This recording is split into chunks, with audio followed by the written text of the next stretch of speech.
Bora máquina, galera! Estamos começando mais um episódio do podcast Made in USA. E o meu convidado de hoje, ele é cofundador e CEO da Movile, dono de grandes empresas como iFood, Simpla e Zup. O executivo teve papel fundamental nas iniciativas da expansão da companhia, liderando a operação da holding nos Estados Unidos e comandando os negócios da startup Wave, até a venda para a companhia sueca Cint. Muito bem. Edu Henrique Lins, prazer. Obrigado por ter vindo.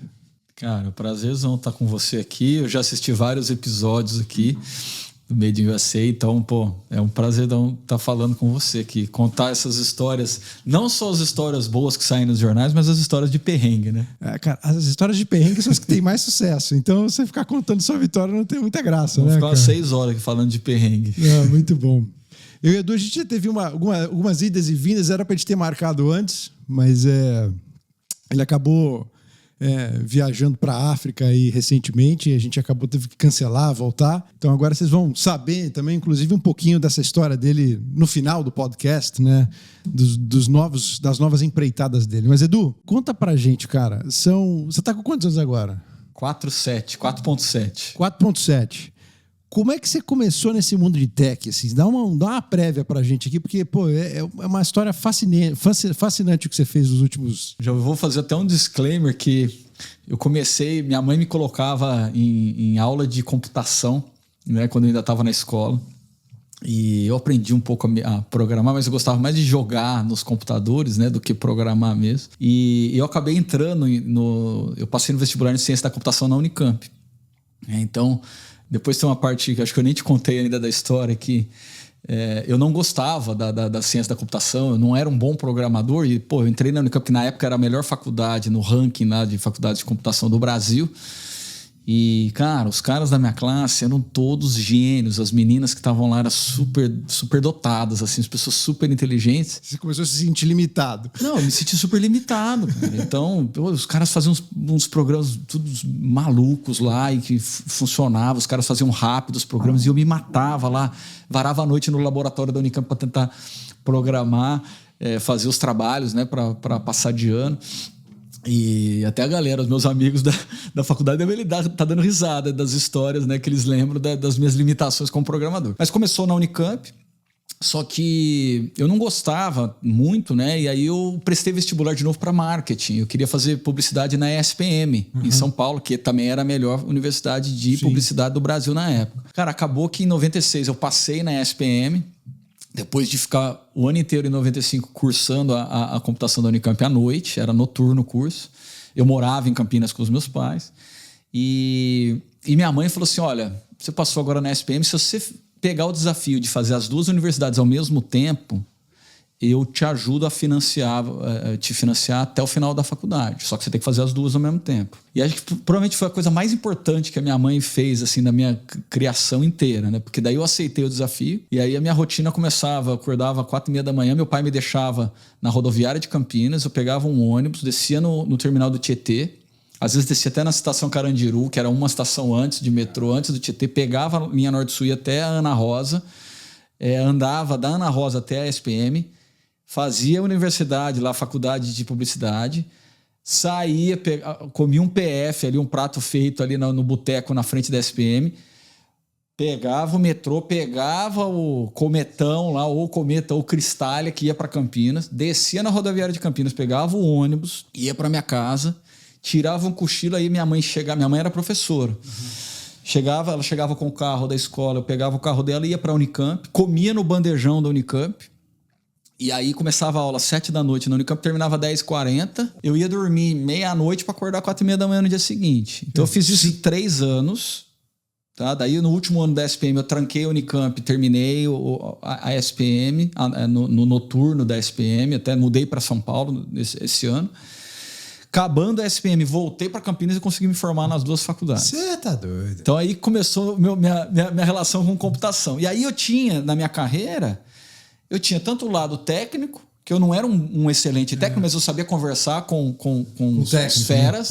Né? Só que eu tinha o diferencial que eu tinha marketing, tinha publicidade, tinha parte um pouco mais de business. Né? Que é o mais difícil, né? Você conseguir fazer esse blend, né? Essa mistura dos dois, né, cara? Você conseguir transitar entre o mundo, digamos... gente normais e gente geeks, né, cara? Eu acho que cada pessoa, cada carreira, você pode ter os seus superpoderes, né? Tem pessoas que... Eu, por exemplo, sou mais generalista. Então, o meu superpoder é conseguir transitar em diferentes esferas com um conhecimento que dá para você ter conversas produtivas ali. Mas eu não sou um perfeccionista, eu não sou um especialista. Né? E, obviamente, tem partes do trabalho que você precisa de especialistas, né, para executar, tomar alguma decisão ou executar alguma tarefa. Mas o meu superpoder é ser um generalista. Né? Então, essa diversidade que eu tive na minha formação me ajudou muito. Agora, vem cá, quantas vezes você quebrou na vida? Conta pra gente. Então, quando eu estava nas universidades, eu tive 2 empresas... Né? Isso aqui eu estou falando começou em 98, a minha primeira empresa. De 98 até 2003 eu quebrei 2 vezes. Gostoso. É terrível, né? Em 2002 eu quebrei, eu estava devendo mais de $100 mil para funcionário, tal. Se você pegar no dinheiro de hoje, dá pelo menos umas 8 vezes, né? Então pensa você com 24 anos, 25 anos, começo da sua carreira, tá devendo $800 mil. Como é que é essa sensação? Desesperadora, porque você já era casado? Eu namorava a minha esposa, então ela me conheceu quebrado. Tá? Eu era feio e quebrado também. E estamos juntos até hoje. Eu acho que assim, muito do que eu construí, praticamente tudo que eu construí, acho que se eu não tivesse o apoio da Lidiane, então Lidiane, ó, muito amor. Obrigado. É, né? Amor, né? Obrigado e gratidão, né? Pelo grande apoio que você foi, a base sólida das minhas maluquices. Mas é terrível, assim. Às vezes é muito solitário, né? Você passar por essas crises. Os empreendedores têm uma vida muito solitária na hora de tomar uma decisão. Ou a gente no começo, né? Eu comecei há 20 e poucos anos atrás, né? Esse conceito de vulnerabilidade, de você assumir as suas fraquezas, ainda não era muito difundido, né? Então é muito difícil. Para sair dessa, eu tive que trabalhar 3 períodos. Eu dava aula à noite numa universidade, lá em Nova Odessa. Quando você quebrou, você virou funcionário? À noite, eu tinha que dar aula para conseguir ter algum dinheiro para sair com a Lidiane. Assim. Até quem era o coordenador da universidade é o Flávio Steca, que depois foi meu chefe na Móvel muitas vezes. Hoje é o CTO do iFood. O Steca, cara, um dos caras mais espetaculares que passou pela minha carreira. Assim, foi meu chefe. Ele que me patrocinou para ir para Stanford, estudar em Stanford. Então, também, Steca, um abraço aí. Eu dava aula à noite e trabalhava o dia inteiro para pagar dívida. Caramba, cara. Então, isso foi 2003, 2004, 2005. Eu estava nesse batidão de trabalhar 3 períodos. E sem empreender? Empreendendo. Empreendendo também. Tentando salvar a empresa, você não saiu do negócio? Não saí, continuei tentando salvar, tive que demitir praticamente todo mundo. Botei todo mundo... Acho que a gente era em 4 pessoas home office em 2004 para salvar um pouco a grana, né? Até que em 2005 a gente conseguiu um projeto muito legal, na época até com a Brasil Ferrovias, né? Que ela tinha sido comprada acho que até pelo grupo 3G, se não me falha a memória. Virou América Latina Logística. E eu fechei um grande projeto para implementar um sistema de correio eletrônico para a empresa e tive que treinar a empresa inteira, eram 1.200 funcionários na época. Isso me deu uma grana para pagar minhas dívidas e até foi esse projeto que gerou uma reserva para a gente abrir a Móvel. A Móvel nós abrimos em 2006, era a ideia de trazer o marketing para os dispositivos móveis, por isso que chamava Móvel, e saiu da recuperação dessa crise profunda que eu passei uns 3 anos, 4 anos bem difíceis assim. E aí a gente com a Móvel começou a crescer em 2006, 2007, quando o Fabrício, que é um colega meu da Unicamp, o Fabrício que hoje é CEO do iFood, é o cabeça da Móvel, né? O Fabrício falou, nós vamos criar a maior empresa de mobile da América Latina. Eu falei, cara, mas você vai fazer a maior empresa de mobile, você tem que ter uma área de mobile marketing aqui. Você tem que prestar atenção que tem receita crescendo disso aqui, tanto com SMS como outras tecnologias que vão ser aplicadas para marketing. Ele gostou da proposta, me apresentou para os sócios dele lá e aí eles fizeram a compra da Móvel. Você foi integrado na Eu fui integrado. Teve a pergunta que provavelmente também foi uma das coisas marcantes da minha vida. Se eu queria grana ou se eu queria ações do plano grande, do sonho grande, E aí eu dei all-in no sonho grande e o resto virou história, né? A gente criou Aquela uma das maiores graninha empresas. Foi passando na frente, né? Falar, era a chance. A Lidiane não falou, não. Cara, a Lidiane, não lembro. Acho que a Lidiane não deu muito pitaco nessa época, não. Mas eu era bem teimoso e bem corajoso, super, né? Porque, cara, você sai de 3 anos de rame-rame na secura. E aí você Deu vê uma aquele graninha. É duro, cara. aquele chequinho passando pela tua frente. Bem improvável. Se a gente for analisar a história da Móvel, né? Você tá com quantos anos nessa época? Desculpa. Eu devia estar com uns 30. Uns 30, tá. Uns 30 e poucos. 30 e poucos. Tá. Desculpa, se a gente for analisar a história da Móvel... Tem muita coisa improvável, cara. Tem muitas decisões que a gente tomou que é all-in para reinventar a empresa, all-in numa aposta de uma oportunidade que, cara, se você analisar racionalmente, você não faria isso. Entendeu? Então, por exemplo, essa de, passei perrengue 4 anos. Alguém quer comprar minha empresa, eu vou botar um dinheiro no bolso. Eu vou dar um all-in numa coisa, num potencial que eu nem enxergo direito? Nós demos. Confiando naquele grupo ali de empreendedores que queria fazer algo muito grande. E na liderança do Fabrício também, que acho que era um cara muito visionário. Sempre foi um cara muito visionário, né? E aí eu me juntei a eles. O business que ele comprou era uma coisa, só que imagina. Aí o Fabrício tinha levantado dinheiro com a Naspers na época. Que até o Anderson Tez, que é um grande amigo meu, estava liderando a operação da Naspers na América Latina. E o Anderson acreditou que esse grupo de empreendedores, muita gente olhava e falava assim, isso aqui vai dar merda, cara. Esses caras são muito loucos, assim, os caras não vão se dar bem. E foi uma das coisas fundamentais para o sucesso da Móvel. Como a gente teve a humildade, várias pessoas tiveram humildade para ceder. O Marcelo Salles, por exemplo, que era o dono, o CEO da Anytime, que fez a fusão com o Fabrício lá atrás. O Marcelo meritocraticamente botou o ego no bolso. O Fabrício é mais competente para ser o CEO dessa empresa nova, maior que nós estamos criando. Super importante. Então, é difícil você ver um empreendedor tomar esse tipo de decisão, né? Ou se juntar com um concorrente. Às vezes a gente vê o nosso concorrente como um inimigo. Não vou dar o mérito para ele, né? Não é agora, né? Aquele tipo de coisa, né? E às vezes o seu concorrente pode ser o seu sócio que vai criar um negócio 10 vezes maior.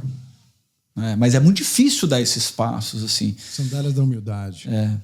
E isso me traz experiência muito legal hoje, né? Eu estou trabalhando muito, ajudando empreendedores mais jovens, né? Que estão fazendo mentoria comigo. Essas histórias do perrengue que a gente já passou, dos problemas que a gente já solucionou, né? Acaba dando substância para conteúdo para a gente passar essas experiências para os mentorados, para as pessoas mais jovens, né?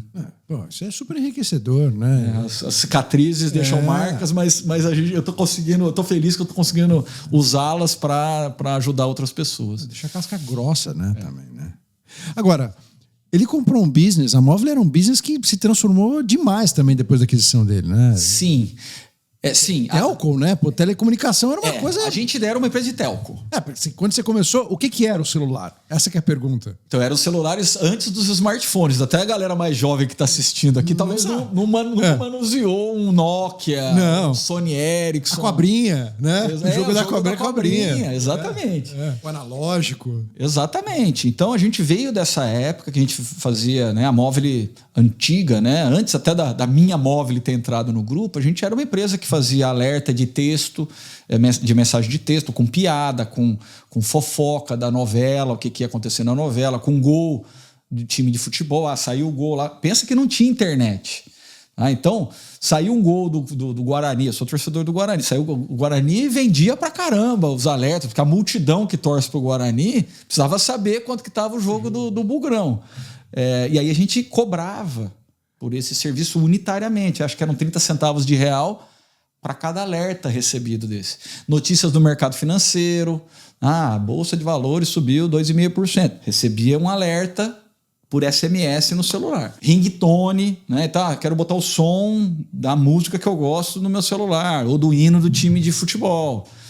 Então a gente começou com isso. Então era uma empresa de telco, tecnologia de telco, conectada com as operadoras de telefonia. Então Vivo, Claro, Oi e TIM eram os principais parceiros, tanto de marketing quanto de billing e de entrega do serviço, né? De entrega das mensagens, entrega dos ringtones. Cara, acho que as pessoas não têm noção. Os mais Não sabem. Tipo assim, você tem noção? Esses push notifications que você recebe de graça no teu celular, era pago. Era um business. Era um business. Era um business de milhões e milhões de dólares. Centenas de milhões de dólares, né? No mercado ali. E aí a gente primeiro, quando a gente fez a fusão das empresas, a gente não soube trabalhar direito, a gente quase quebrou. Teve a crise de 2007 e 2008 aqui nos Estados Unidos, que arrebentou o mundo de startups no mundo inteiro também, né? A gente sofreu com isso, a gente quase quebrou. E eu acho que essa crise até salvou a empresa, porque a gente teve que fazer uma demissão grande, a gente demitiu mais de 1/3 da empresa na época, né? Inclusive vários dos sócios da Movile nessa época tiveram que sair da operação, que a empresa não tinha dinheiro para pagar salário de gente do topo que até ganhava mais, né? Segunda vez que você viu um negócio feio. Ali. Crises. Tanto que até depois, quando eu passando esse filme mais para frente, quando eu fui trabalhar com os suecos, bateu a crise agora pós-pandemia do mundo de tecnologia. Cara, eu sei resolver problema de crise, né? Econômica. E os suecos desesperados. Eles eram mais novos? São mais novos? Não. Mais velhos, mas menos experientes em lidar com crise do que os brazucas, né? Que passam com crise a cada 3, 4 anos. Tem perrengue pra gente resolver, né? O Cristo Redentor tá decolando, dá 2, 3 anos, o Cristo Redentor tá afundando. E a gente passa por isso toda hora, né? Foi um dos motivos, né? Que eu até decidi sair da Cinti. Que eu tô acelerando a conversa, depois a gente dá umas voltas e vai. Mas foi um desalinhamento até de estratégia de como é que combater essa crise, como é que lidar com a empresa em situação de crise, né? E, enfim, mas depois eu posso contar com mais detalhe essa história. Os sócios saíram da operação para poder pagar a folha? Alguns dos sócios saíram. Eu acho que também quando tem uma crise, eu acho que o topo tem que liderar pelo exemplo. Não adianta só sacrificar as pessoas de baixo. Né? Então, eu vi várias empresas multibilionárias fazendo planos de layoff questionáveis pelas pessoas, porque não estavam liderando pelo exemplo. Estavam cortando embaixo, não estavam cortando em cima. Ao contrário, por exemplo, do Tim Cook. O Tim Cook cortou 40% do salário dele no meio da crise aí. Mas a Apple não fez layoff. Então, olha que mensagem legal do líder liderando pelo exemplo, né? Então a gente cortou geral, cortou do topo, cortou embaixo, e a empresa virou positiva, voltamos a ter um EBITDA positiva. A gente implementou um modelo de gestão, até com meus amigos da Hartman House, foi a consultoria que nós contratamos para implementar o modelo de gestão, de planejamento estratégico, né, na Movile. Estão com a gente até hoje lá, fazem o planejamento estratégico do iFood lá com o Fabrício, com o Diego. E aí a gente virou uma empresa adulta, com gestão profissional. Só que aí veio a onda de inovação, que é uma coisa que acontece ciclicamente, e não adianta você fechar os olhos para isso, porque não tem jeito. Steve Jobs apareceu com o iPhone. Um cara chamado Steve Jobs, que eu não sei se vocês já ouviram falar, criou um negocinho que se chama iPhone. Aí você imagina você ter uma empresa que passou a ser lucrativa, está com uma gestão bacana, só que vende SMS, ringtone para celular simplesinho. Caraca. E veio o smartphone com a App Store. E não contente com a crise que a gente ia passar, só com a Apple, o Google resolveu competir com o Steve Jobs e criou o Android a preços baratos. E esse negócio começou a crescer exponencialmente na América Latina, a hora que a gente estava no auge da Movile. E a gente falou, nós vamos morrer. Ou a gente reinventa esse negócio, ou a gente se mexe aqui para se reinventar, ou a gente vai morrer. Pergunta rápida. O BlackBerry chegou a te dar um pouquinho de trabalho? Não muito. O negócio realmente foi o iPhone. Porque o BlackBerry ele não veio com tudo, com a loja de aplicativos, a loja de conteúdo. Não veio aberto, né? O BlackBerry era uma plataforma fechada. Isso, fechada. Né? Era bem corporativa, era muito... Era bom para e-mail, né? Então, mas quando veio o iPhone e o Android, aí abriu, né? Abriu conteúdo, abriu o browser, né? Aí arrebentou. O que a gente vendia, cobrava, o browser dava de graça na internet, né? Teve que aprender o que era um App Store. A gente teve que aprender tudo do zero, cara. A gente teve que reaprender uma empresa lucrativa, que já estava expandindo para a América Latina. A gente tinha comprado a Psychologic, tinha operação já no México, na Colômbia, no Peru, na Argentina. Cara, vamos morrer. Esse business é questão de tempo. A gente não sabe quando que ele vai morrer, mas a gente já sabe que ele não vai levar a gente para os próximos 5 a 10 anos. E o desejo do Fabrício sempre foi criar uma empresa muito grande. Ele achava que dava para criar uma empresa parecida com a Microsoft, começando no Brasil. O sonho era... um dos ídolos do Fabrício é o Bill Gates. Ele falou, não, no Brasil a gente vai conseguir criar empresas de bilhões de dólares de valor, então nós vamos ter que reaprender a reinventar essa empresa. Aí começou as aventuras dos smartphones. Foi até quando eu mudei para o Silicon Valley. Que a gente viu a revolução dos smartphones da App Store acontecendo no Vale do Silício. O Instagram, em 2011, foi comprado pelo Facebook por $1 bilhão. Foi o primeiro app unicórnio que foi comprado por $1 bilhão. Isso foi em 2011. Aí a gente falou, cara, esse negócio vai ser muito grande. Aí a gente começou a experimentar, a lançar vários aplicativos. A gente lançou uns 30 aplicativos e cada lançamento era um fracasso, mas com algum aprendizado. Ou aprendi alguma coisa de design, ou aprendi alguma coisa de marketing, ou aprendi alguma coisa de como é que a App Store funciona, ou aprendi alguma coisa que, né, era o App Store Optimization, lá, o ASO, que é as palavras que você colocava na descrição do aplicativo, poderia aumentar a visibilidade. A gente foi aprendendo isso lá atrás. Caraca. Qual que foi a tua Brasil Ferrovias agora dessa vez? Não, aí a gente achou o Play Kids, né? A gente foi lançando aplicativo de música. Não, vocês fizeram Play Kids, né?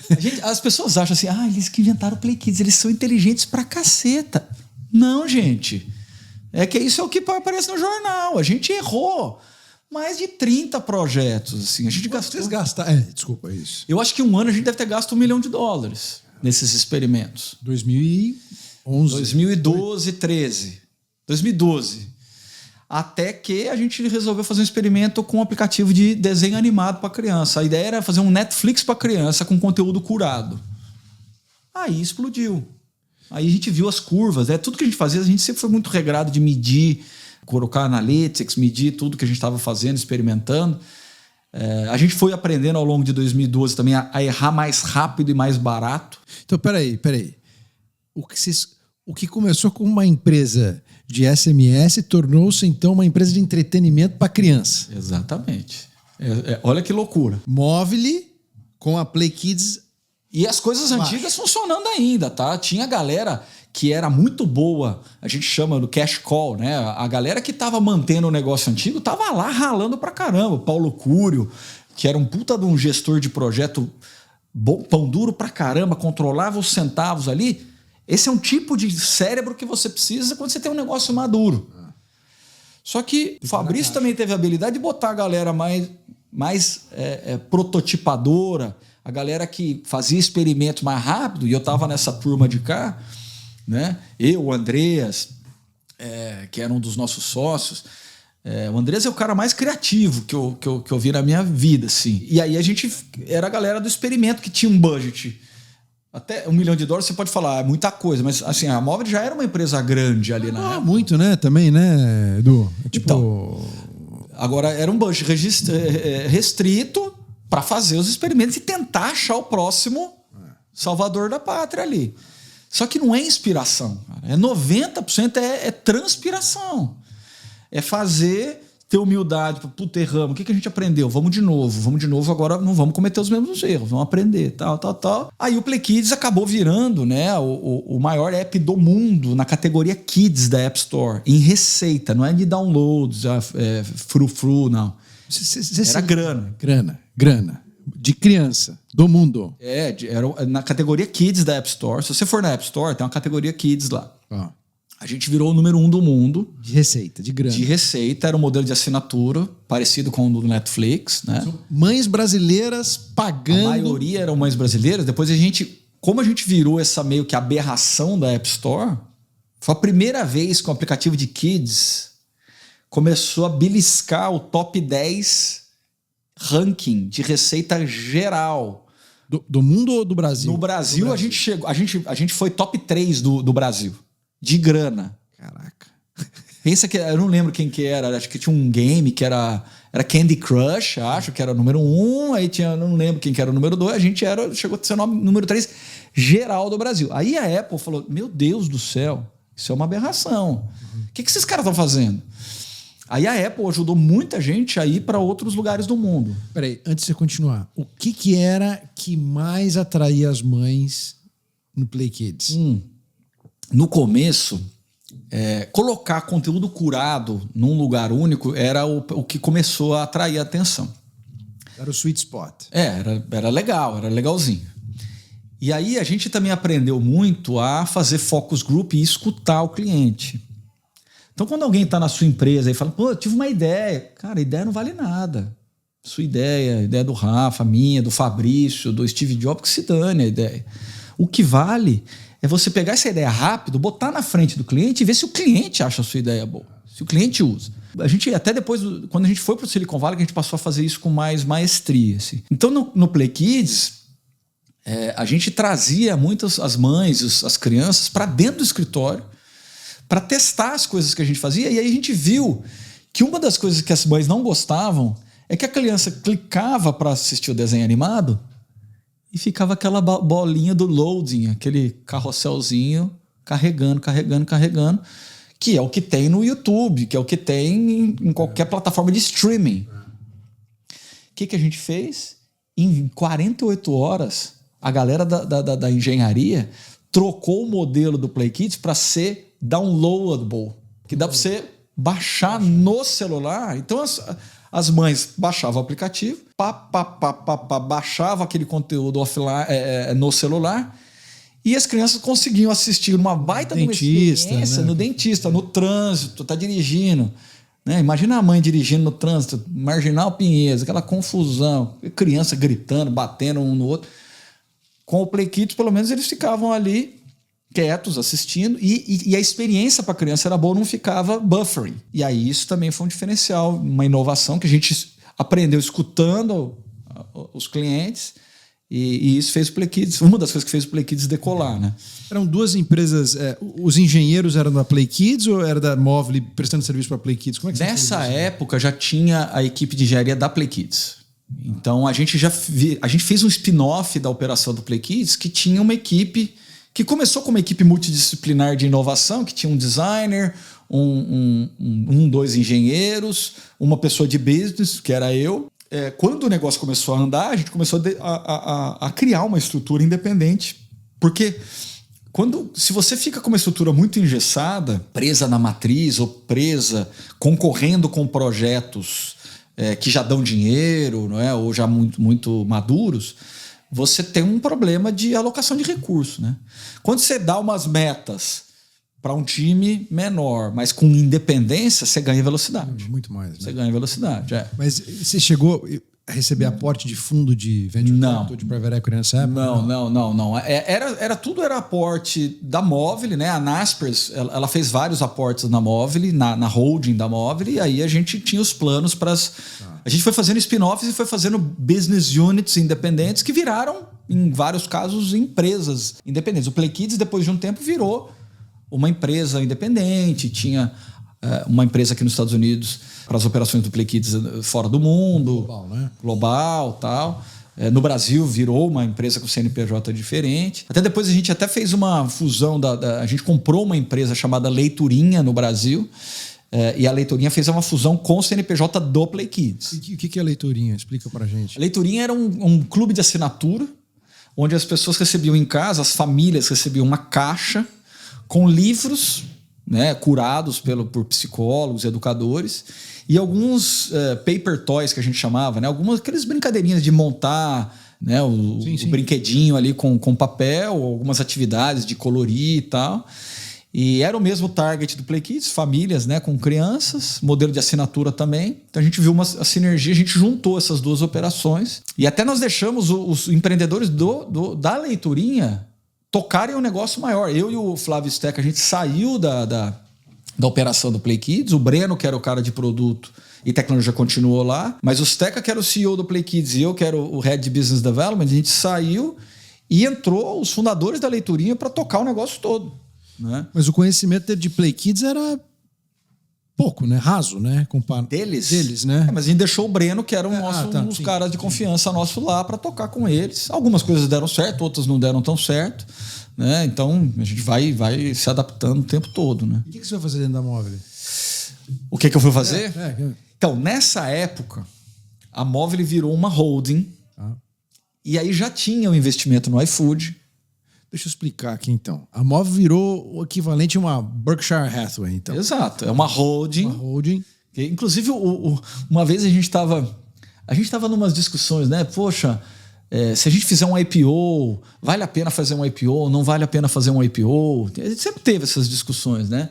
E aí tem um conceito, né, de business que se fala assim, se você fizer um IPO da holding, você vai ter uma penalidade, porque você não vai ter o reconhecimento de uma marca, tal.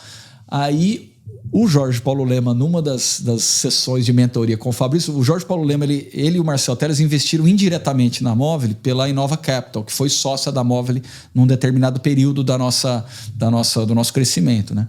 E às vezes o Fabrício tinha algumas sessões com ele, ele falou assim, nem sempre a holding é penalizada.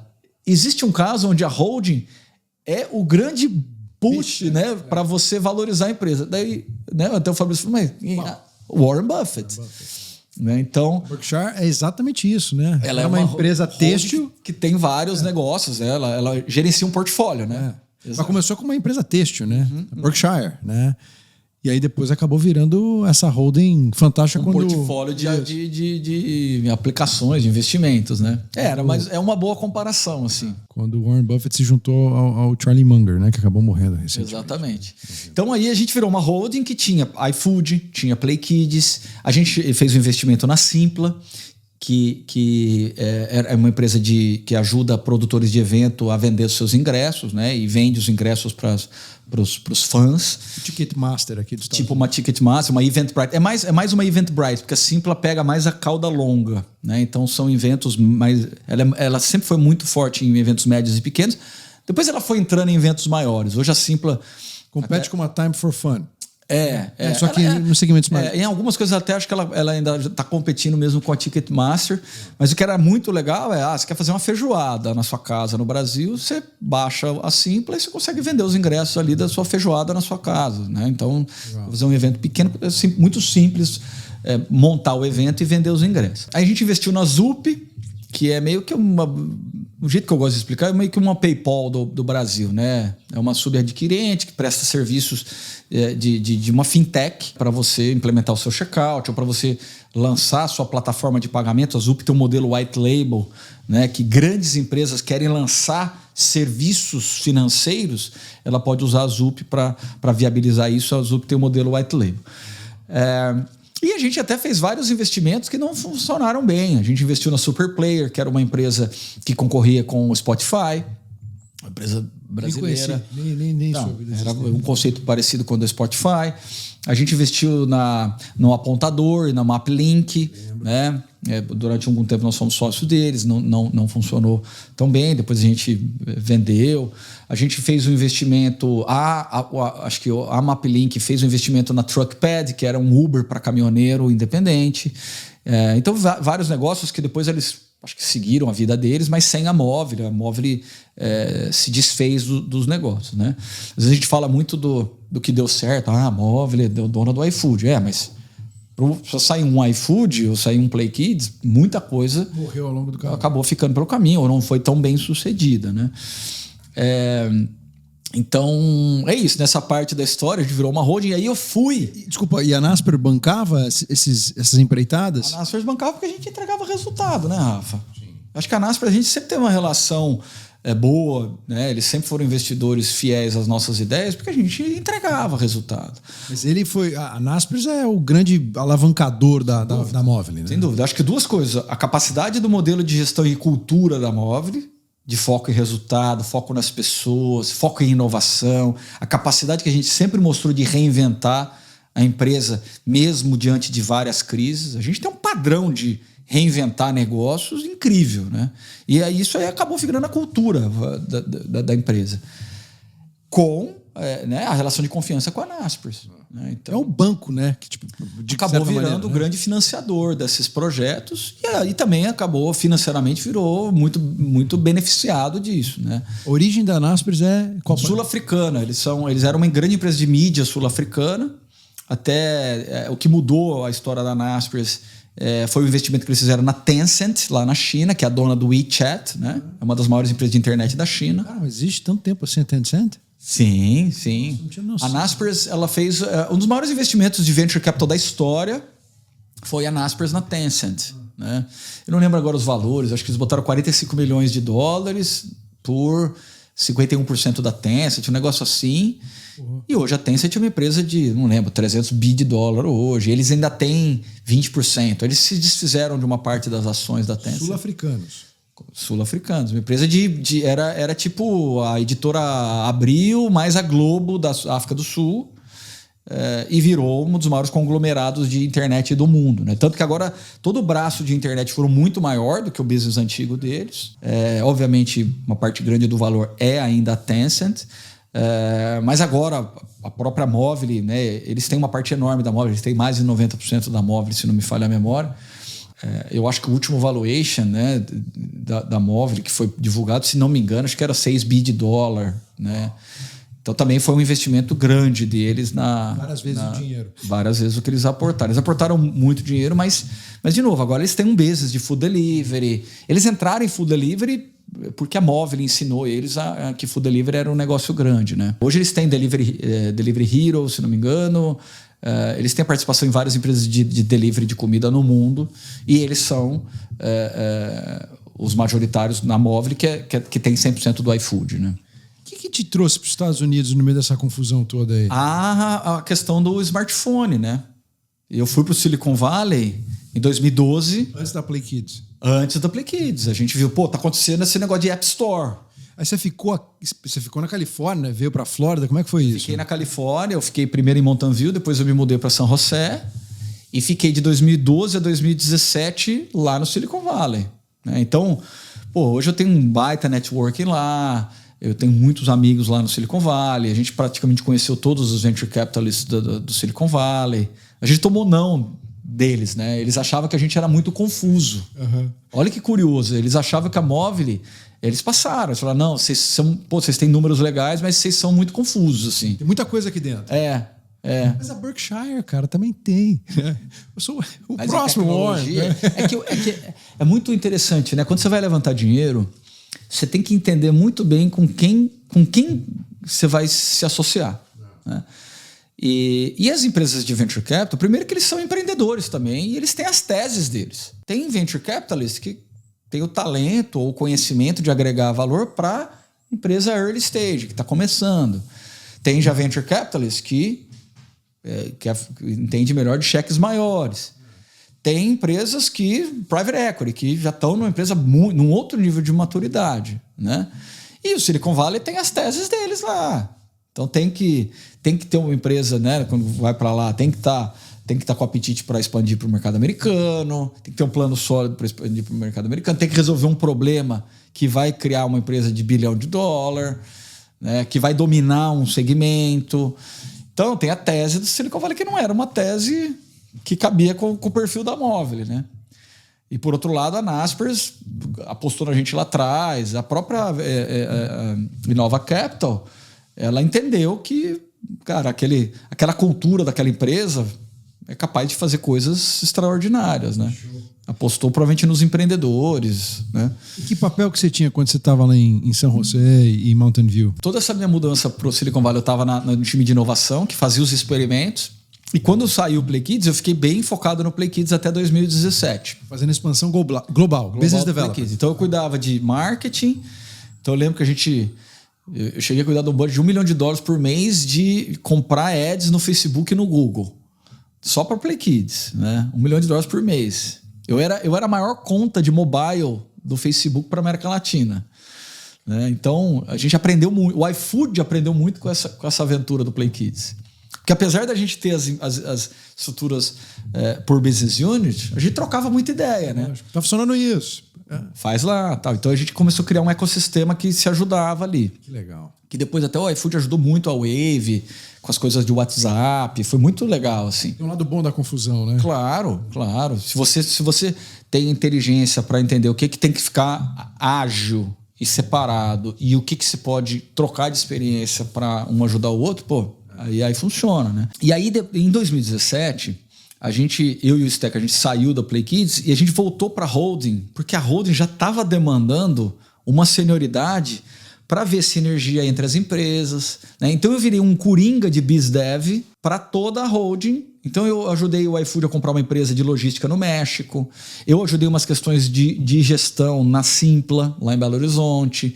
Então eu ficava meio que como um coringa mais sênior, ajudando a Wave. Por exemplo, eu trouxe a abertura da API do WhatsApp para a Wave, que a Wave foi o rebrand que a gente deu do negócio antigo da Móvel, né?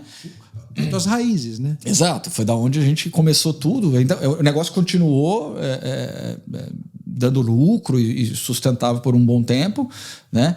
E aí eu abri as conexões do WhatsApp, que ajudou a Wave a se reinventar, inclusive, porque a gente conseguiu trazer depois para a Wave, a plataforma de SMS continuava forte, né? Mas era uma plataforma mais para notificação, o SMS. O WhatsApp trouxe um negócio novo que era... Chave de segurança. Chave de segurança. Explica para a turma o que é. Quando você recebe uma senha por SMS, ou quando você faz uma transação no seu cartão de crédito, o banco manda para você, teve uma transação no seu cartão. Aqui, quando a gente está no pedágio, aqui no SunPass, né?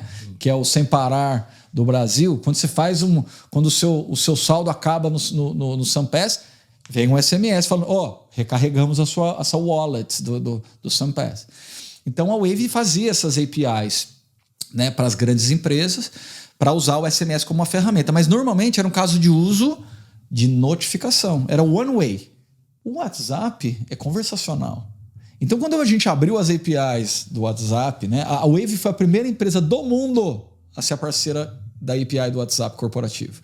A gente trouxe a possibilidade de ter inteligência artificial no WhatsApp com essas APIs, criando conversas automatizadas com as pessoas, com os clientes.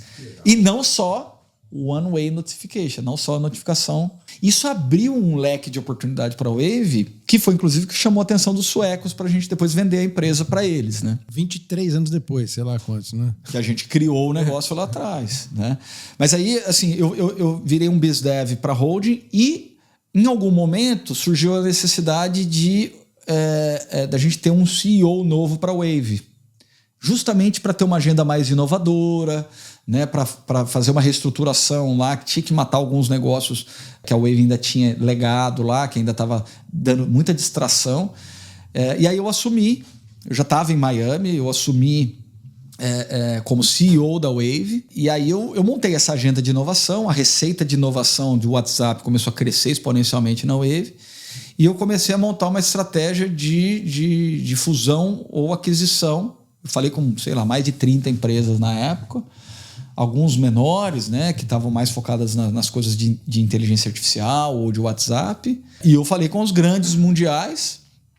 E aí até que a gente conversou com o pessoal da Cint e a gente teve uma sinergia boa, porque a Cint era fraca na América Latina, era muito fraca nas coisas de inovação, de WhatsApp e AI na época, inteligência artificial, aonde a Wave estava mandando muito bem. E aí eles compraram a empresa, a Móvel ficou ainda... Ela pegou do deal todo, se não me falha a memória, 45% do deal foi em ações da Cint. A Cint é uma empresa listada na Nasdaq aqui em Estocolmo. Então o deal foi 45% em ações da Cint e 55% do deal foi em cash, né? Acho que foi um deal de 600 milhões de reais, mais ou menos, né? E depois até a valorização, com a valorização da ação da Cint, a parte da Wave chegou a valer R$1 bilhão, mas depois a Cint entrou numa crise pós-pandemia, né? Teve um boom, depois teve uma crise dura, a ação da Cint ficou bem sacrificada no mercado, aí isso perdeu um pouco o valor. Vocês tiveram um lock-up? Vocês não podiam vender a ação durante um... Eu não lembro, acho que não tinha lock-up não. Mas vocês seguraram? A gente segurou. Eu não sei como é que está lá hoje, não sei, né? Como é que está a gestão disso lá hoje. Eu fiquei com os suecos. Aí eu fui trabalhar na Cinti e eu meio que me desliguei da Móvel. Eu virei um executivo da Cinti. Eu virei presidente de uma das business units da Cinti. Eu respondia para o CEO global. Tocando América Latina. Américas. Eu comecei tocando América Latina, só que o meu chefe, o Oscar, na época, ele me deu a missão de meio que de inovação global da Cinti. Ele queria que eu reinventasse, né, os produtos da Cinti e eu peguei essa agenda. A gente chamava de aplicações, que era AI, era WhatsApp, era conversacional. Né? Então a gente pegou, se não me engano, eram 10 aquisições que a Cinti tinha feito no mundo inteiro. Ficou na minha business unit para eu montar essa plataforma de communication as a service, né? Mas mais com AI, com conversacional, resolvendo problemas de customer experience, né? Então, eu tinha uma função América Latina e essa função global. Depois eu passei a América Latina para outras pessoas e fiquei só com essa business unit global. Eu tinha 700 pessoas em 7 países diferentes, vindas de 10 empresas diferentes. Eu tinha indiano, eu tinha sueco, finlandês, gente de Montenegro, francês, colombiano, mexicano, americano, brasileiro. Eu tive que me reinventar como líder, assim. E como é que foi essa experiência, deixando de ser empreendedor para passar a ser funcionário? Cara, esse é um ponto que a minha sócia na Empower, a Marcela, fala muito. Você vê muitos empreendedores no mercado, né? Pessoa que, com garra, resolveu um problema, conseguiu vender, escalar a venda, tal. Só que do bolo de empreendedores, os que conseguem se tornar executivos é um percentual muito pequeno. É o que eles chamam de intrapreneurs, né? Você tem o entrepreneur e o intrapreneur, isso, que é o empreendedor que empreende dentro da sua própria empresa, isso, mas que vira um executivo, que vira um líder, que tem um framework de trabalho, que entenda de técnicas de administração de empresa, que foi estudar. A gente teve na Móvel, a gente investia muito nas pessoas. Então eu tive o privilégio de fazer o Stanford Executive Program. Fiquei 6 semanas lá no intensivo, que é meio que o flagship da Business School de Stanford. Você pega só gente muito sênior, de empresas que estão ou em alto crescimento ou muito grandes, e fica internado lá 6 semanas, tipo num MBA de 6 semanas. Né? Então essa foi uma das coisas que a Móvel investiu para eu me tornar um executivo. Né? E não é toda empresa que faz isso. Né? E o que a Marcela chega à conclusão? Não, que é um gap colossal você sair de um empreendedor, de um perfil empreendedor, para virar um executivo. É muito difícil. É muito difícil. E aí você começa a ter chefe, você começa. É complicado. Uma agenda, né? Tem que ter uma agenda profissional, não é essa loucura que você manda. Tem que entrar uma série de skills que você tem que aprender, tanto técnicos quanto de interpessoal, de inteligência emocional, que é um perrengue você se adaptar. Como é que são os suecos? Os suecos, eles são uma cultura muito de consenso, né? Então é uma cultura que, na minha cabeça, é um pouco menos meritocrática do que a cultura da Móvel, que era muito meritocrática, né? Era muito de performance. E é uma cultura muito que planeja muito, né? E a cultura da Móvel é uma cultura mais de experimentação, entendeu? Testa, vai lá. Testa, tira o bumbum da cadeira, vai falar com o seu cliente, toma risco, controlado, óbvio, né? Mas e é uma cultura muito diferente, né? No final, isso pesou muito também na minha decisão de sair da Cinti, porque eu estava vendo que a minha cultura, o jeito de eu fazer as coisas, não era o que a Cinti estava disposta, até principalmente no momento de crise. No momento de crise, as empresas têm que tomar algumas decisões, né? E eles decidiram uma agenda mais conservadora e menos inovadora, o que para mim eu respeito, é uma decisão do board. Mas para quem está acostumado a fazer all-in para cá e para lá, é complicado. É muito duro. Eu não estava feliz, Rafa. Imagino. Os meus amigos falavam assim, Edu, você vai enlouquecer, você não está feliz. Daqui a pouco você vai ter problema de saúde sério. E aí, até quando a gente entrou na fusão, a Marcela, também minha sócia, ia até a Luciana, uma grande amiga, que era CHRO da Móvel, elas falaram, se você não fizer terapia, nós estamos tudo perdido nessa fusão aí. Porque, cara, você vai ter que se reinventar. A Marcela tinha qual papel? Desculpa, eu não sei. Ela era a diretora de RH da Wave. Ela respondia para mim, era meu braço direito. Assim. O RH sempre foi muito forte na cultura da Móvel, né? O CHRO sempre era muito próximo ao CEO de todas as nossas business units. E a Marcela falou, a gente sempre teve papo muito reto, né? Feedback muito aberto, transparente. Vai virar e vai ser ruim para nós. Não, você não vai conseguir performar. Porque ela conhecia a minha capacidade de execução, a paixão de fazer, né? Você vai ter que dar um passo para trás, entender os seus medos, controlar os seus desejos. Isso é difícil. E até para o nível de alto desempenho que eu sempre tive, de alta competitividade, né, de entregar muito resultado, ter um compromisso de entrega de resultado. Como é que você lida com a frustração de ter uma burocracia agora? Entendeu? E aí me apresentaram a Dona Mara, a famosa Dona Mara, que muitos meus amigos conhecem a Dona Mara pelas minhas histórias, né? Inclusive, se vocês forem no meu Instagram, lá tem um papo meu com a Dona Mara lá, que eu fiz uma live com a Dona Mara falando de coisas profundas lá, algumas discussões profundas. E a Dona Mara me ajudou muito a me conhecer, a conhecer os meus medos, a entender também o que eu queria, o que me deixava feliz, o que não me deixava feliz.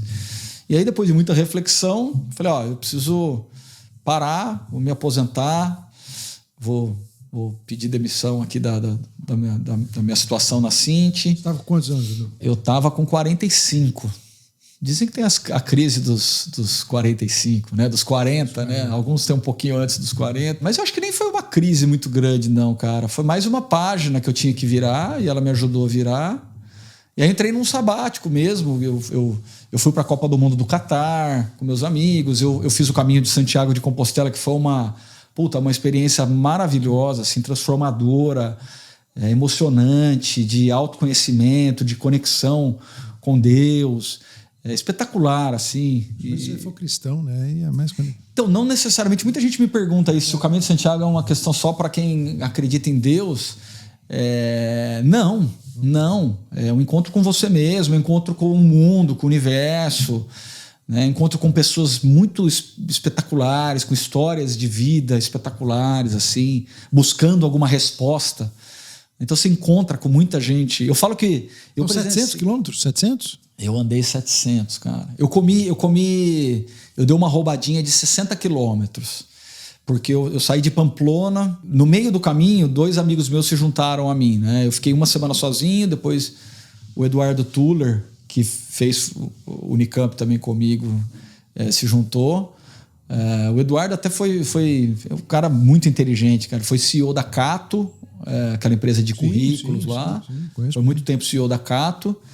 E depois ele foi vice-presidente da Log. E agora ele está como CPO, até esqueci o nome da empresa que ele está trabalhando lá. E o Fabrício, que é sócio da companheira aço lá da jornada da Móvel, e hoje está no iFood. O Fabrício pegou os 3/4 finais lá da caminhada.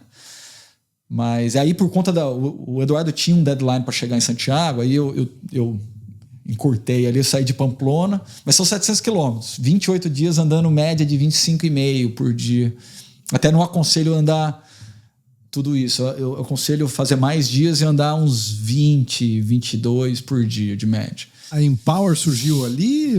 A Empower surgiu ali. Explica pra turma o que é Empower. Cara, a Empower surgiu dessa...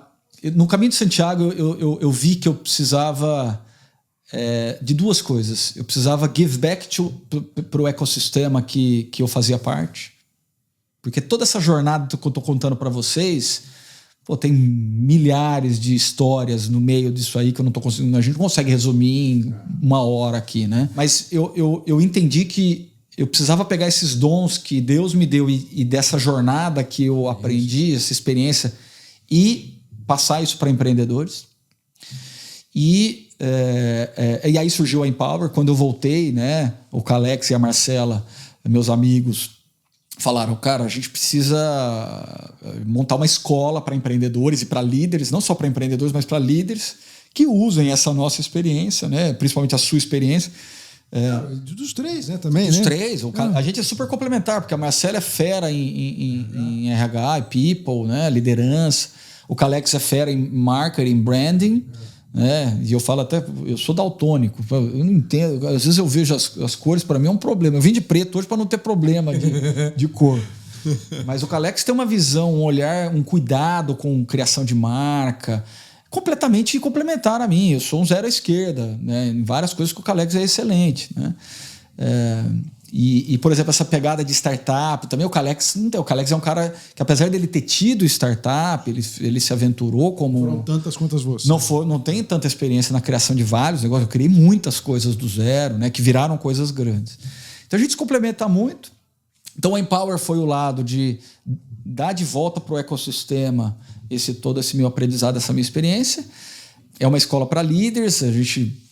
Vocês podem ver que a gente está gerando vários conteúdos no YouTube, no Instagram, onde eu passo algumas lições. Tem algumas aulas gratuitas curtinhas no YouTube.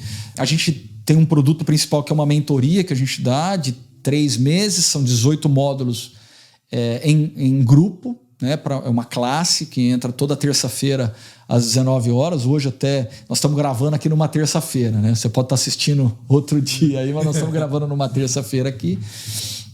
Hoje começa mais uma turma, né? Essas aulas também ficam gravadas. Quem perdeu a aula pode assistir gravado. É bem legal. E o diferencial da Empower é que eu faço questão de, para cada mentorado, tem 3 sessões de 1 hora, 1h30 individualizadas. Contigo, com a Marcela? Comigo, com a Marcela e com o Alex. Então, hoje cedo eu tive uma sessão com um dos nossos mentorados da turma passada. Era a última sessão dele, então a gente estava dando uma arrematada no processo todo. Mas é tudo empreendedor, os teus mentorados? Tudo empreendedor. Não tem executivo? A gente recebe alguns leads de executivos, mas o público-alvo são empreendedores que já têm o seu produto.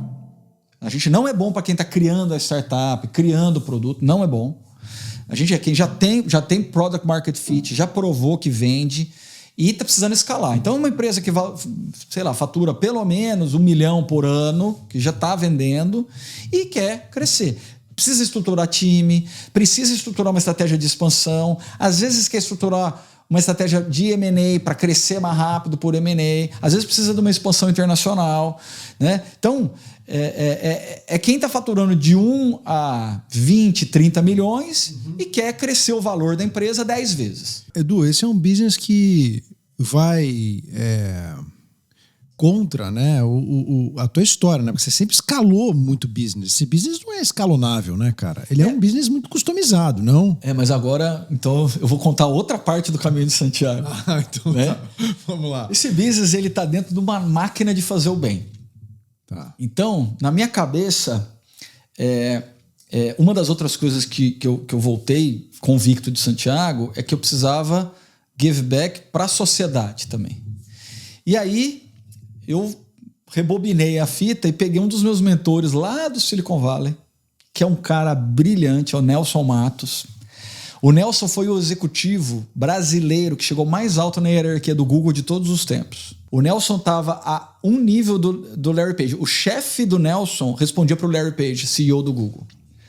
Então ele era um cara que administrava 5 mil engenheiros. Ele chegou a ser o executivo que gerenciava o Google fora dos Estados Unidos, o principal executivo fora dos Estados Unidos da companhia.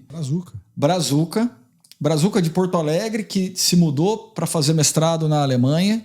Que legal. Ficou 10 anos na Alemanha, chegou a ser vice-presidente da IBM na Alemanha. Ele tá onde, esse cara, hoje em dia? Ele tá lá no Silicon Valley. Mas quando ele mudou para o Google, né, ele se mudou para o Silicon Valley, ele ficou acho que 7 anos no Google. E o Nelson, ele queria se aposentar e abrir uma ONG. Abriu uma non-profit dele para fazer o bem, give back também. E o Nelson usou, principalmente os 2, 3 anos finais de Google, antes dele se aposentar, para conhecer muitas fundações, muitas ONGs pelo mundo.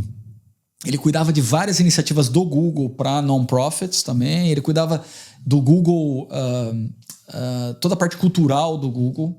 E ele falou que ele conheceu essa ONG chamada Karimu, na Tanzânia, que é uma ONG fundada por uma educadora da Califórnia, americana. É uma ONG que tem um braço aqui nos Estados Unidos, é uma non-profit que tem tax credit para quem fizer doação aqui nos Estados Unidos, consegue deduzir do imposto de renda, e que escolheu uma área geográfica limitada na Tanzânia para combater pobreza extrema. Então eles foram, os lugares mais pobres do mundo. é lá na Tanzânia. Os caras não têm água, não tem distribuição de água, as crianças têm que andar 6 horas com um balde de água de 20 litros para pegar água para a mãe cozinhar. E uma criança que anda 6 horas por dia com um balde de água, ela tem tempo para ir para a escola? Não tem. Então as crianças não iam para a escola, as escolas, os banheiros eram um buraco no chão, cheiro insuportável, as escolas não tinham água, a cozinha é lenha no chão, uma panela no chão para cozinhar para as crianças, quando tinha comida, não tinha acesso a financiamento, a poupança, não tinha banco. Então essa era a realidade que a Carimu pegou lá atrás de 2006, 2007. E quando o Nelson chegou, ele conheceu a Carimu quando ele se aposentou, foi 2016, 2017. Ele falou, eu nunca vi uma ONG que estabeleceu uma relação de confiança com a comunidade e a Carimu não fazia nada dado, é tudo contrapartida, co-investimento. Tem dinheiro, mas o governo tem que ajudar, a sociedade... O governo tem que ajudar e a comunidade tem que ajudar. Legal. Então a Carimu, um projeto grandíssimo impacto, ela trouxe água para essa comunidade, ela montou 100 water points, 100 pontos de água, trouxe água de uma nascente nas montanhas, porque tem água, mas não tem distribuição de água. Né? Não é um problema de água como tem no Nordeste brasileiro, que é tudo seco, né? É um deserto. Não, tem água, mas não tem distribuição de água. Então trouxeram a tubulação, a comunidade, foi um projeto, acho que de... Vou dar um exemplo. Essa segunda fase a gente fez 200 pontos de água, $1 milhão, e a comunidade investiu $55 mil em trabalho para cavar os buracos, as valas, para colocar a tubulação, resolveu o problema de água. Aí as crianças, a logística, as crianças andavam só 500 metros para achar um ponto de água. Espetáculo. Aí as crianças começaram a ir para a escola. Aí você escalonou. Aí a escola tinha água. Aí arrumamos os banheiros das escolas.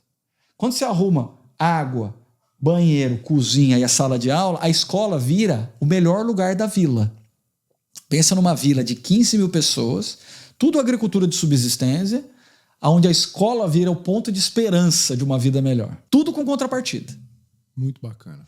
E aí o Nelson falou, eu fiquei louco, porque eu nunca vi esse nível de confiança e essa metodologia de atacar educação, saneamento com água, saúde, aí começou a criar postos de saúde, empreendedorismo e criação de negócio, e o Savings Group, que é uma metodologia que a gente trouxe, se não me engano, da Uganda, para eles pouparem em grupo, e aí o dinheiro que eles poupam em grupo, você pode dar de empréstimo para membros do grupo. Há uns juros metade do que eles encontram na capital, no banco da capital.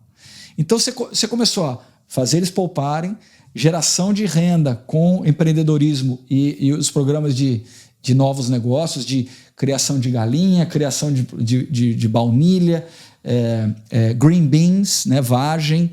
Fomos introduzindo como é que esses fazendeiros podiam adicionar novas culturas na fazenda deles ali. Educação com as escolas remodeladas, né, postos de saúde, só que numa região restrita ali, nesses 5 pilares. Cara, a gente tirou com $5 milhões 15 mil pessoas da pobreza extrema. Dá $333 por pessoa que a gente tirou da pobreza. Para sempre. Porque você muda o ambiente. E eles têm que manter. A Carimu só faz checklist. Ah, não está mantendo o telhado da escola? Não vai ter novo projeto. Se vocês não apresentaram o checklist. Então, o Nelson assumiu como CEO. Isso dá uma perpetuidade, né? Negócio. É isso. Eu gravei uma masterclass, está disponível até no Hotmart. Eu estou criando uma loja de conteúdos da Carimu para vender conhecimento e os fundos irem para a ONG, né? A masterclass não tem nada a ver com Empower. Não tem nada a ver com a Empower. Eu tô usando umas coisas que eu estou aprendendo na Empower para ajudar a Carimu a gerar a receita, né? Então já tem 2 masterclass lá, uma da história do Nelson, que vale a pena vocês irem depois. Eu posso até depois divulgo o link.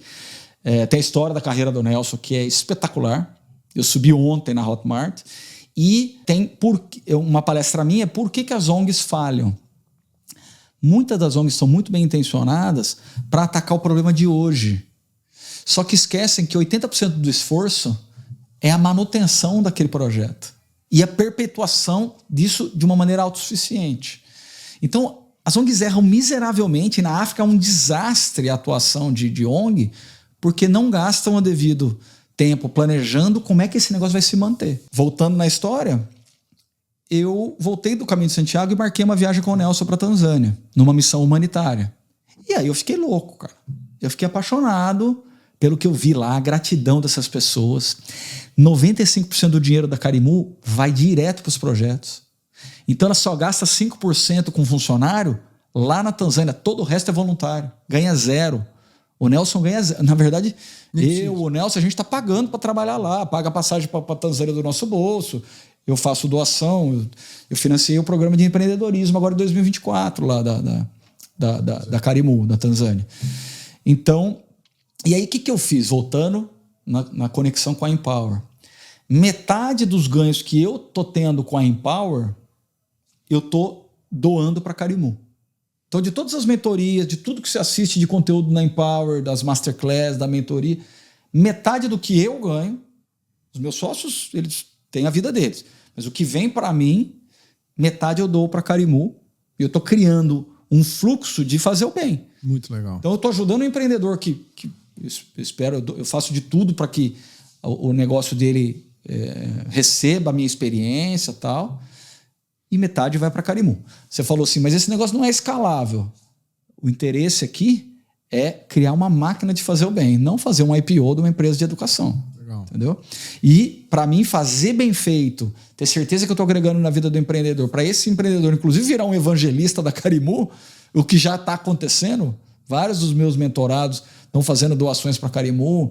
É isso que tá me enchendo de felicidade, de tesão de trabalhar, entendeu? Você viu aquele filme que o menininho da África... O Vento? É. Maravilhoso, né? Qual que é o nome do filme? Esqueci. Eu esqueci também. É muito legal, né? O menino que prendeu o vento, o menino que... Uma coisa assim. É maravilhoso, tem que assistir. Acho que tá no Netflix. Eu já assisti ele faz tempo, agora que você estava falando... É maravilhoso. Cara, olha, muito legal. Tem que tomar cuidado, porque assim, tem histórias maravilhosas vindas da África. Tá? Eu vi o Mr. Beast fazendo um baita de um vídeo que deu o maior sucesso. Ele fez um monte de coisa legal, cavou poço e tal. A intenção é muito boa. O problema é como é que você cria um negócio que eles vão manter por eles mesmos. O Mr. Beast fez poço que precisa de energia solar. E a hora que quebrar esse painel solar? Como é que vai dar manutenção nesse painel solar? É só chamar um técnico. Vai ter dinheiro para chamar o técnico? Alguém de lá vai estar sendo capacitado para dar manutenção naqueles painéis? Se sim, maravilhoso. Ele deu não sei quantas bicicletas para uma vila no Quênia. E a hora que quebrar a bicicleta? Quem que vai consertar essa bicicleta? Ou ela vai ficar jogada lá? Você está entendendo? Eu não estou condenando. Não pode ser uma contribuição spot. Tem que pensar na autossustentação, né, disso lá na frente. E tem que gastar muito mais neurônio pensando na manutenção do projeto do que na implementação do projeto. A implementação é fácil, só que é 10% do projeto. 80%, 90% do perrengue é descobrir uma forma como que eles vão manter. Você vai ensinar eles a manter? O Nelson vai lá e dá aula de Project Management para os nossos staff lá. Muito bacana. E o Nelson fala assim, gente, a nossa missão aqui não é ficar com vocês para sempre. Daqui a pouco vocês vão ser graduados, vocês que vão tocar. Muito legal isso. Então, o objetivo é fazer uma máquina do bem. Parabéns, muito legal. E eu estou feliz que ela começou a girar, né? Então, a gente vai levar alguns empreendedores para a África também. Então, quem quiser ir para a África, manda uma mensagem para mim. Vai ter uma missão agora em julho. Eu devo embarcar dia 1º de julho à noite. Vou até estar no Brasil, vou direto lá para Tanzânia. E o Nelson vai fazer também essa missão agora em julho, mas vai ter uma outra em novembro, parece que 10 de novembro. Quem quiser ir, manda mensagem para mim. Como é que as pessoas te encontram? Instagram, Edu_Henrique. O Lins vem antes ou depois? Agora você me deixou confuso. O Lins é da minha mãe. É o sobrenome da minha mãe. Eduardo Lins Henrique. Henrique é o sobrenome que veio do meu avô. Eu achei que era Eduardo Henrique Lins. Desculpa. Muita gente faz esse erro. Algum e-mail direto? E-mail edu@empower, B de business, S de school.com.br. Okay. E Empower é EMPOWER. Empower, B de business, S de school.com.br. Manda mensagem para mim, a gente fala tanto sobre Empower como Carimu ou qualquer outra coisa aí. E finalizando aqui, Edu, só queria te conhecer um pouquinho mais. Assim, qual que é o teu o empreendedor que você mais admira? Cara, eu acho que é o Fabrício mesmo, cara. Eu acho que é o Fabrício, que é um cara que eu acompanhei muito de perto. Eu conheço as fraquezas e as fortalezas. É um cara muito visionário. É um cara extremamente humano. Legal. É um cara preocupado com o futuro do país. É um cara que está fazendo um trabalho maravilhoso com os motoboys, de educação dos motoboys. É curioso, a gente tinha alguns sócios na Móvel que falavam assim, eu quero ser um bilionário. E o Fabrício falava, eu quero criar uma empresa de bilhões. Legal. Entendeu? Para entender um pouco... Não é é egocêntrico, né? É a empresa que é mais importante, né? Legal. Então, eu sempre pensava lá na frente, como é que a gente coloca o interesse de como é que eu vou criar uma empresa muito grande. Isso é a prioridade, não é o que eu acho, o que eu tive de ideia, o que eu penso. É o que é bom para o plano grande lá da frente. Eu sempre admirei assim, a ousadia do pessoal do 3G de criar a primeira grande empresa do Brasil que foi para o mundo. Sim. Então, a gente sempre foi muito inspirado pelo Jorge Paulo, pelo Marcel, pelo Beto. O fato, acho, da Inova ter investido em você, acho que foi um baita catalisador, né, para o teu relacionamento com essa turma. Com certeza, né? Até porque a gente era mais inovador que eles na época, né? Então, a Ambev era muito boa de gestão, de investir nas pessoas, de meritocracia, mas ela não era tão boa de inovação. E a Móvel era muito boa de inovação, né? A gente aprendeu a gestão com eles e acho que das histórias, né, que provavelmente o Fabrício pode ter passado para eles. Eu tive pouquíssimo contato. Eu tive uma palestra com o Marcel, uma palestra com o Jorge Paulo, mas o Fabrício teve mais contato com eles, né? Acho que teve troca, teve aprendizado. Esses caras são muito espertos para aprender. Eles estão sempre estudando, sempre em Harvard, sempre em Stanford, fazendo curso. Um amigo meu fez o Singularity University, o Jorge Paulo estava na sala dele. Legal. Então são os caras que são inteligentes, não preocupados em aprender. Em aprender, né? Qual que foi o teu ano mais difícil? Cara, acho que o 2002, que eu quebrei feio lá, na crise que teve no Brasil, e 2012, que foi quando eu mudei para o Silicon Valley, e em 2012 as coisas deram tudo errado, né? Aqueles 20, 30 projetos que nada dava certo, até saiu o Play Kids. Então acho que foram 2 anos muito difíceis aí. Alguma frase que você carrega contigo para a vida que você fala assim, putz, esse aqui é meu lema? Ah, tem vários, né, meu? Tem alguma que você fala assim? Tem vários. Cara, uma que eu gosto é... Cara, você não sabe de nada, sua ideia não vale nada, quem sabe tudo é o cliente. Tira o bumbum da cadeira, vai falar com o cliente, sabe?